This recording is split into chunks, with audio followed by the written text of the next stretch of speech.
Na mwezi wa Dhulhijja umeingia, na wakati ambao mahujaji wakiendelea kuwasili katika mji mtakatifu wa Maka kwa ajili ya kuanza ibada ya hija. Labda tufahamu kwa sisi ambao tuko nje na hili zoezi, kwa sisi ambao tuko nje na hii ibada ya hija kule, nini ambacho tunapaswa kufanya katika masiku haya?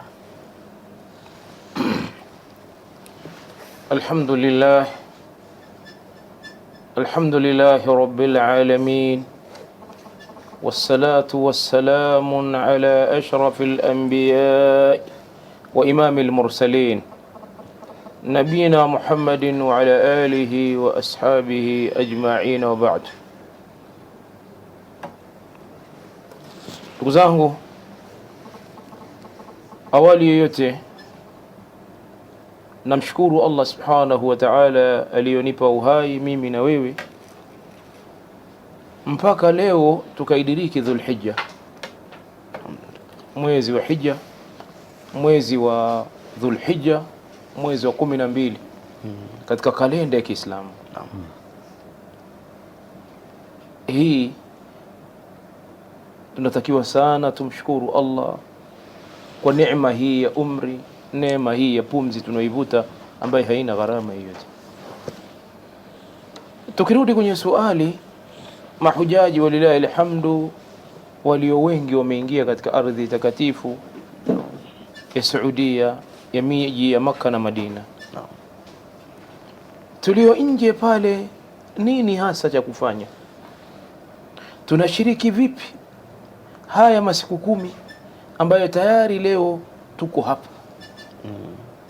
Kwani tangu inapoingia Dhulhijja ni miezi katika ile miezi inayohesabika kuwa ni mitukufu.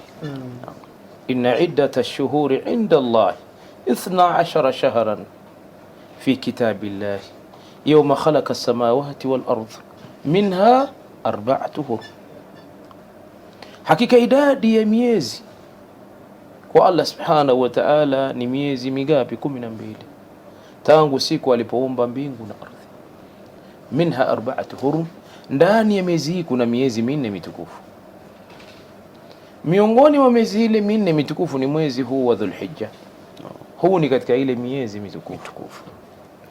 La shaka amali zake zinazofanyika ndani ya huu mwezi ni amali zinakuwa na daraja ya juu na malipo yake yanakuwa ya juu sana sana sana.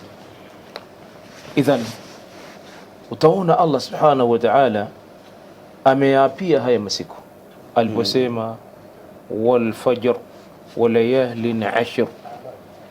Allah anaapa na zama za asubuhi, kisha kaapa na siku 10. Abdullah ibn Abbas wa ibn Zubair wa Mujahid na wengi katika salaf na khalaf wote wanakubaliana kwamba 10 iliyotajwa hapa ni 10 Dhulhijja, masiku 10 ya mwezi wa Dhulhijja. Masiku haya ni masiku matukufu. Rasulullah sallallahu alayhi wasallam katika hadithi aliyopokea Abdullah ibn Abbas radhiyallahu anhuma qala sallallahu alayhi wasallam, ma min ayami al-amali salih fihinna ahabbu ila Allah min hadhihi al-ayyam. Qalu wala ya Rasul Allah wala al-jihad fi sabilillah. Qala wala al-jihad fi sabilillah illa rajulun kharaja binafsihi wa malihi falam yarji' bidhalika bishay, au kama qala sallallahu alayhi wasallam. Asli hadithi kwa Tirmidhi, lakini Imam Tirmidhi anapokea na asli yake katika Sahih Bukhari. Rasulullah sallallahu alayhi wasallam asema, hapana masiku yaliyo bora na amali zake zikafanyika ndani ya masiku hii, masiku haya ambayo tumeyataja 10, amali yake unaifanya aina yote inakuwa ni bora sana sana kuliko amali yoyote. La shaka masahaba wakamuuliza Mtume, ya Rasulullah, hata kuipigania dini ya Allah? Akasema hata kuipigania dini, ila mtu atoke yeye na mali yake, falam yarji'i min dhalika bishay, asirudi na chochote, akaishia huko huko alikoenda. Kwa hiyo ndugu yangu katika imani, haya masiku 10 amali nyingi za kufanya, lakini kutajia moja tu ili niache fursa kwa ndugu yangu. Miongoni mwa amali ambayo mwanadamu anatakiwa ikimbilie sana ni swala zima la saumu, swala zima la kufunga haya masiku, kwa sababu saumu kila tunavyoiangalia daraja yake inakuwa ya juu sana. Na Allah subhanahu wa ta'ala katika hadithi al-Quds, hadithi alipokea Abu Huraira katika Sahih al-Bukhari, Mtume sallallahu alayhi wasallam anasimulia kile alichokipokea kutoka kwa Mola wake aliposema as-sawmu li ni kullu amali ibn adam lahu illa siyam fa innahu li wa ana ajzi'u bihi. Kila amali ya mwanadamu ni yake yeye, inajulikana moja kwa kumi, isipokuwa funga. Funga ni yangu mimi na mimi ndio mlipaji. Bimaana katika haya masiku 10 amali za kufanya ni nyingi, fanya zote, lakini ipe nafasi sana saumu. Ipe nafasi saumu, malipo yake ni makubwa siku zote, siku zote na wakati wowote. Je, amali hii ikawa ndani ya haya masiku 10 itakuwa na hali ya namna gani? Si kama nielewa. Kwa hiyo ndugu yangu katika imani unayenifuatilia, jitahidi haya masiku 10 kuyatwalia faida, dhikr, kusoma Qur'ani, kuunga udugu, kutekeleza, kuswali swala kwa jamaa, wama ila dhalik, yote yanatakikana na daraja zake zinakuwa juu. Kwa hiyo sisi Waislamu ndani ya siku hizi 10 tufunge, tujifunge kibwebwe, tukae mkao wa kufanya na kumtumikia Allah vilivyo, huku tukitaraji malipo makubwa kutoka kwa Allah subhanahu wa ta'ala. Naam, shukrani Sheikh. Na labda Sheikh, kwa kuongezea hapo, funga hii inakuaje? Inawezekana ukafunga siku moja, siku mbili, ama unafungaje katika haya masiku 10? Haya masiku 10 ndugu yangu ni ruhusa kutoka tarehe 1 mpaka tarehe 9. Tarehe 1 ambayo tayari sisi imeshafungwa moja tayari. Naam, ndio. Kesho ni ya pili. Kwa hiyo hizi siku zote wewe ujitahidi ufunge. Umekosa kabisa, basi funga Jumatatu na Alhamisi na siku ya Arafa. Naam. Angalau umepata hata hizi 3. Jumatatu, Alhamisi. Alafu na siku gani? Ya Arafa. Kesho ni Alhamisi. Alafu bado tuna nini? Tuna Jumatatu, alafu Alhamisi Arafa. Kwa mujibu wa kile kilichotoka katika mahakama ya juu ya Saudi Arabia. Si umeelewa? Ambaye ndiko tunakuangalia, kwa sababu pale ndiko kunafanyika ibada ile. Angalau lakini kwa mwenye kuweza, ndugu yangu, ajitahidi hata siku 9 zote apate. Ambaye tayari yeye hana tatizo lolote, afya yake ni nzuri, hakika pana amali kubwa na matendo yake ni makubwa na amali zake ni kubwa, na yeye bila shaka anajiweka katika wakati mzuri. Kumbuka, miongoni mwa malengo ya saumu ni la'allakum tattaquna, ili mpate kufanyaje? Kumcha Allah. Naam. Aiwa. Shukrani Sheikh Abdul Basti. Naam, Sheikh Nahmani. Naam.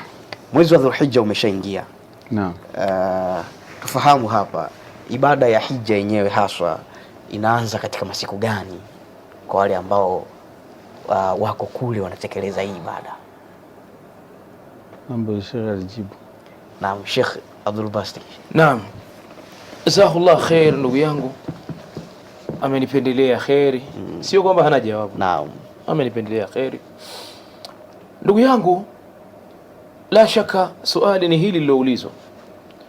Sina sababu ya kulirudia, ila majibu yangu yatajieleza.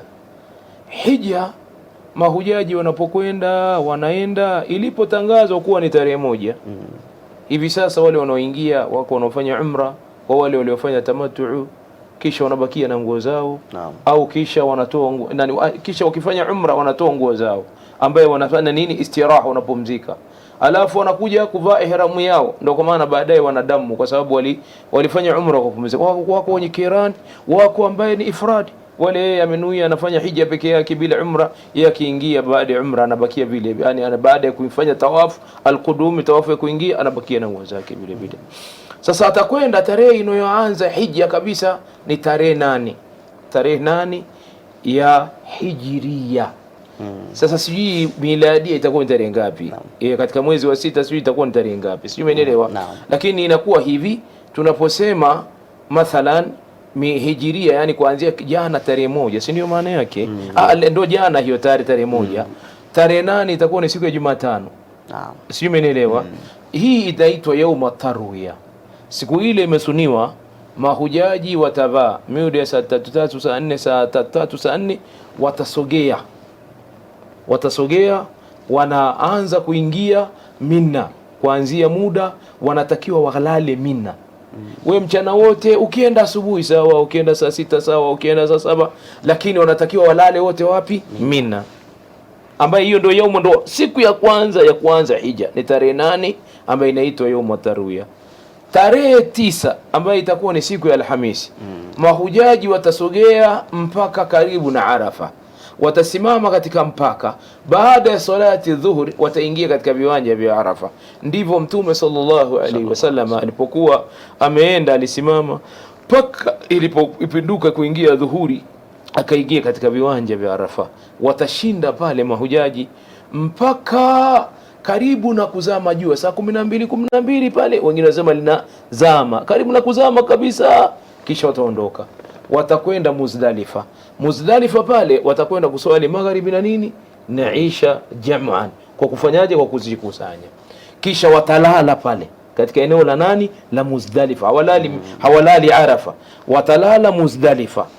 Kesho iliyo sunna, kesho mpaka jua litoke, waswalia salati alfajiri. Baada ya salati alfajiri pale wanaweza wakaondoka, wanaelekea wapi? Mina. Sasa wanarudi Mina. Sasa ukishafika Mina, hiyo ni tarehe 10 na ndio siku ya Idi. Sasa wale wao wanakuwa na amali zao na matendo yao. Miongoni mwa matendo yao wao siku ile wanaweza kwenda katika tawafu ya nguzo ya rukun, kwenda kutufu ya nguzo ambayo ni tawafu ya hija, sawa sawa. Wanaweza akaenda akatanguliza tawafu, anaweza akatanguliza kunyoa, anaweza akatanguliza kuchinja, anaweza akatanguliza kwenda kupiga nini, mawe. Rasulullah sallallahu alaihi wasallam akila alipoulizwa, nimechinja kabla kabla sijanyoa, anasema ifal wala khara, yani fanya, hakuna makosa. Kwa hiyo yote ni takdimi wa taakhiri, yani kutanguliza na kuchelewesha pale. Baada ya pale mahujaji watarudi kuistikrari. Atakayekwenda Maka, atakayekwenda kupiga mawe akarudi pale, atakuja kubaki pale Mina mpaka siku ya tarehe 13. Tarehe 12 atakuwa tarehe 10 pale, 11, 12 kwa yule mwenye kufanya waman taajjala fi yawmayn fala ithma alayhi waman taakhara fala ithma alayhi. Yani yule atakayekwenda haraka tarehe 12 ikifika pale, wale mahujaji ambayo wako Mina wanaweza baada ya kupiga mawe tu akaondoka magharibi, kamkuta wapi? Maka, yeye hana shida. Lakini magharibi kimkuta pale Mina, anatakiwa akamilishe mpaka siku ya 13. Akipiga mawe yake atapiga baada ya dhuhuri, baada ya kupiga ile minara baada ya dhuhuri, ndio ataelekea wapi? Na Madina, Maka. Shukrani sana.